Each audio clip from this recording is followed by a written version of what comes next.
اللہ کے رسول علیہ السلام نے جو یہ بات کہی، کئی بیوقوف لوگ اس پر اعتراض کرتے ہیں کہ یار اس میں کیا فرق پڑتا ہے کہ ان جیسا لباس پہن لیا جائے، ان کی طرح کھانا کھایا جائے یا دوسرے. یہ جو فرمایا کہ جو دوسری قوم کے ساتھ تشبہ اختیار کرے گا ان کے رسم و رواج وہ انہیں میں سے ہوگا. اللہ تعالیٰ اتنا سخت کلمہ کہ وہ کافروں میں سے شمار ہوگا. ابھی تک اس کے دل میں ادھر ہی میلان ہے، وہ سمجھتا ہی نہیں کہ اسلام کے پاک طریقے جو ہیں وہ ٹھیک ہے.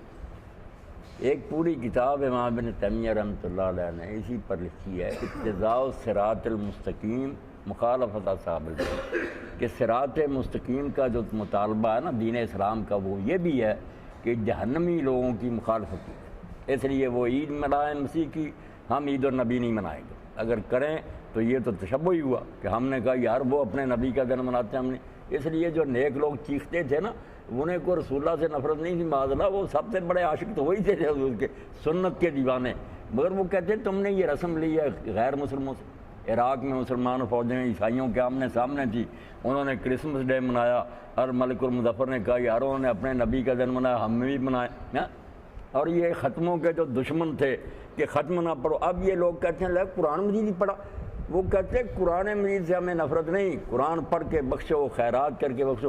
مگر دیکھو کہ یہ طریقہ جو ہے کہ کھانا پکا ہوا مردے کو ثواب پہنچانے کے لیے، اور اس پر اپنا کلام الہی پڑھا جا رہا اور عالم اس کو بخشے. یہ تلاش کرو کہ ہندوؤں کا طریقہ نہیں، سنکلپ نہیں کرتے تھے، وید پڑھتے تھے اور برہمنا بشرمن کہلاتا تھا.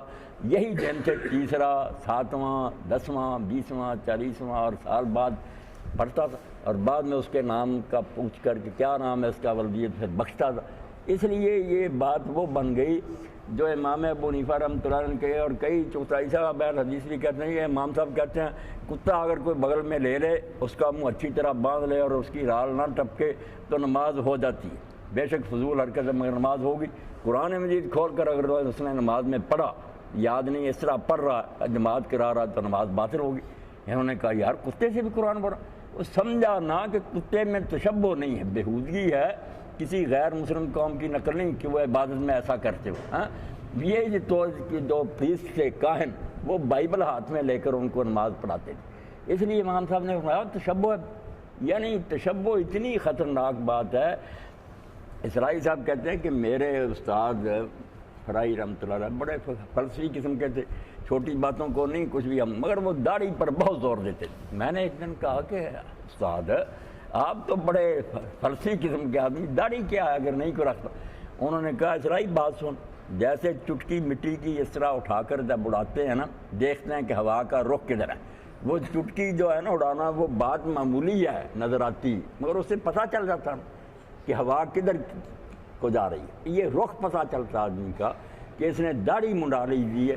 اس کا مطلب یہ ہے کہ اس کی نگاہوں میں اسلامی طریقہ سے کفار کا طریقہ جو زیادہ اچھا ہے.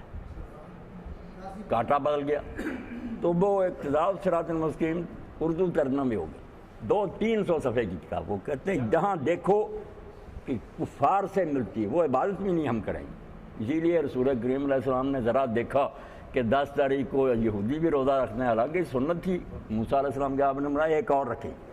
تشبہ کو ختم کرنا ہے تاکہ مسلمان اپنے لباس میں، کھانے پینے میں، اٹھے ہر بات میں کافروں سے جدا نظر آئے.